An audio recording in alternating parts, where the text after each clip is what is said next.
Hello, my name is Yessenia Mendez, and here is my country report project. For this project, I have chosen Mexico. Mexico's basic education is divided into 3 sections: primary, secondary school being junior high, and high school. Public schools are free of charge for people living in the area, but they're not of the best quality. These schools lack of necessary resources and materials needed for students to be successful. Public schools in Mexico are not of the best quality.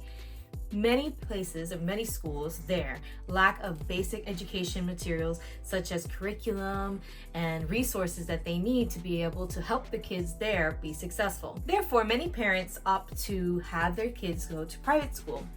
Now, in these private schools, they have to make sure the students are getting the quality education that they hope for their child. Schools often provide the curriculum for parents to look over, but they have to make sure to ask for it. They can also set up a meet and greet with the teachers and administration to be sure that what they say they're teaching is what's actually taking place in the classroom. Now, private school in Mexico can be very pricey, so a lot of parents have to make sacrifices to be able to help their child be in these schools. In public schools in Mexico are a lot like here, where a lot of the schools are underfunded and don't have materials that they need. Now, the difference between the two is that here, there are lots of ways to fundraise and a lot of ways that schools can reach out for grants and funding that can be provided for our public schools, especially when it comes to those schools that are non-private schools that are open and available to everyone in the community. Another way that they're alike is that private school is held to a higher standard by both parents and the community. They look for private schools to be able to provide a higher level of education for their children. When I looked into teacher education for Mexico, it was very hard to find information about how a native Mexican can obtain a teaching certificate or even become a teacher at all.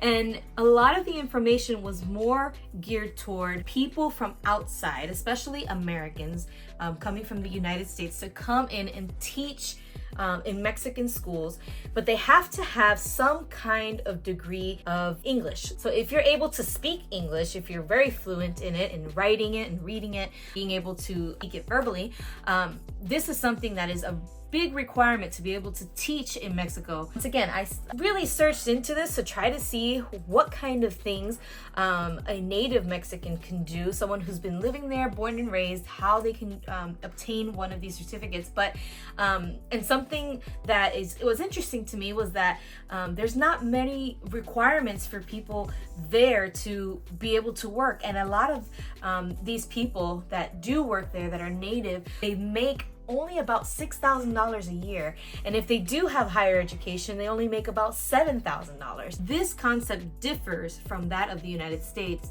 where teachers are required to have a teaching certificate and are required to have some background of schooling, especially when working with children, no matter the age, from early childhood all the way up through college education. So you have to have some kind of education and be sure to be really proficient in your field. The country of Mexico is made up of 31 states. It is also the 3rd largest Latin American country with more than 100 million residents.